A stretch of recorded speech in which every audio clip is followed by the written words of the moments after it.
સાબરકાંઠાના પ્રાંતિજમાં એચએમપીવી વાયરસનો કેસ નોંધાતા તંત્ર સતર્કમાં આવ્યું છે। બાળકની સ્થિતિ ગંભીર જોવા મળી છે, ત્યારે બાળક આઈસીયુમાં સારવાર હેઠળ છે।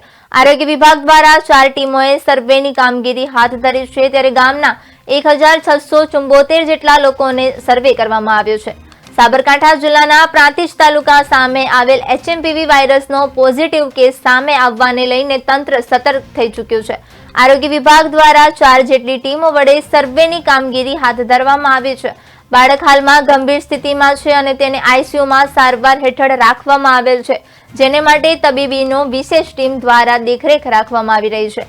પ્રાંતિજ નજીકના ગામમાં જે બાળકને વાયરસ પોઝિટિવ સામે આવ્યો છે, તે બાળકની હિસ્ટ્રી શોધવા માટે પણ પ્રયાસ શરૂ કરવામાં આવ્યા છે।